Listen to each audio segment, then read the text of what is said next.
Welcome to The Explainer. Today, we're diving deep into a fascinating automotive puzzle. We're going to crack open a brand new zero-mile engine to try and solve what might just be a billion-dollar mystery for General Motors. So here's the puzzle that kicks this whole thing off. You're looking at a pristine GM L87 V8 engine. It has never seen the inside of a car, has basically zero runtime, and yet the factory condemned it. It failed a single vibration test. Now, why on earth would they scrap a brand new engine? Well, that's the big question, isn't it? Is it really as perfect as it looks? And we're not talking about small change here. The stakes are absolutely massive. This isn't just about one engine. Issues like this, across this entire engine family, have reportedly cost General Motors over $1 billion. So you can see why finding the root cause isn't just for fun. It's a high-stakes engineering detective story. Okay, so we're going to follow a team of expert mechanics as they do a complete teardown of this 6.2-liter L87. Their mission is to hunt for any clue, anything at all, that could explain how an engine with no miles on it could fail such a critical test right out of the gate. You know, the first thing you do in any investigation is look for physical evidence. And the second the oil pan comes off this engine, the team knows. They know something is deeply, deeply wrong. I mean, even for an engine that's only been test-fired for a few moments, what they're seeing is, well, it's pretty alarming. What they find is just bizarre. The oil pan is coated in this thick, gritty, metallic sludge. Internal parts like the valve lifter rollers, they're supposed to be polished smooth like glass, but these have a rough, almost raw finish. And here's the real kicker. The main bearings are already scored up, showing wear that should take tens of thousands of miles to appear, not just a few minutes. And this isn't some subtle thing you need a microscope for. The lead mechanic can literally feel the damage with his fingernail. He even said a diesel engine he'd recently torn down with 400,000 miles was cleaner inside than this V8. It's undeniable. There's junk flowing through this engine's veins.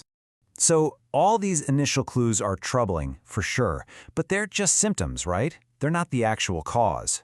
To find the real smoking gun, we have to go from the workbench to the microscopic level. It's time to break out the high-precision tools. All right, to really get what's going on, we need to talk about surface finish. The first measurement is something called RA, or Roughness Average. A good way to think about it is like the average elevation of a mountain range.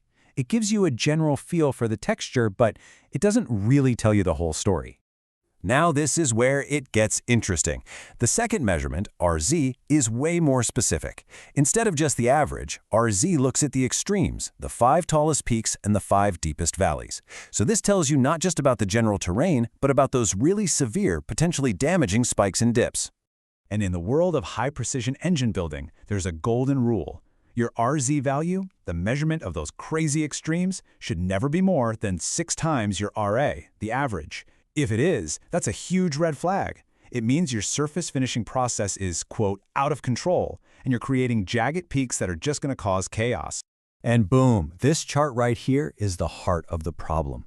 When the team measures the crankshaft, one of the most important moving parts in the whole engine, they find the smoking gun. A high-performance crank is well within spec, but the factory GM crank, its RZ value is nearly 10 times its RA. It's almost double the absolute maximum limit. That surface is dangerously, catastrophically rough. Okay, so with this microscopic evidence in hand, the investigation now has 2 prime suspects for why this engine failed.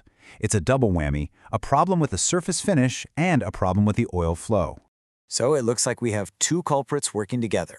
First, you've got that incredibly rough surface on the crankshaft. It's basically acting like fine grit sandpaper, which should be perfectly smooth. Second, the mechanic spotted that the oil holes on the crank have these really large chamfers or beveled edges. And that's a huge problem because it lets all that precious oil pressure just bleed out instead of doing its job. And we are not talking about a small difference here. Measurements show the chamfer on the GM crank is about 400 thousandths of an inch wide. A performance crank is only around 300. That extra 100 thousandths of an inch might not sound like much, but in the world of oil pressure, that's a canyon.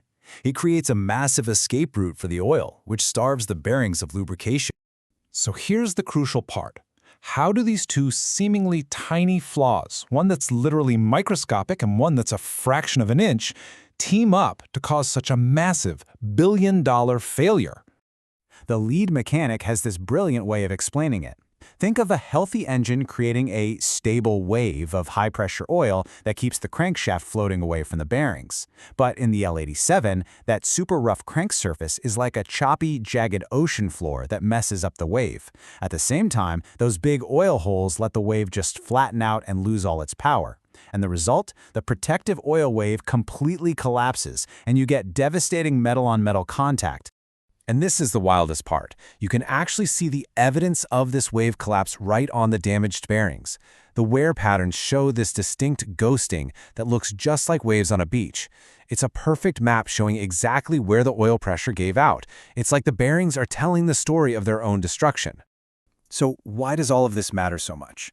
Well, because according to national highway safety data, GM has produced almost 900,000 vehicles with this family of engines. That is a staggering number of trucks and SUVs out on the road that could be dealing with the same potential issue. And that is why this has become such an incredibly expensive problem. The evidence is pretty compelling, right? A dangerously rough surface finish, combined with oversized oil chamfers, seems to create a fatal 1-2 punch that kills oil pressure.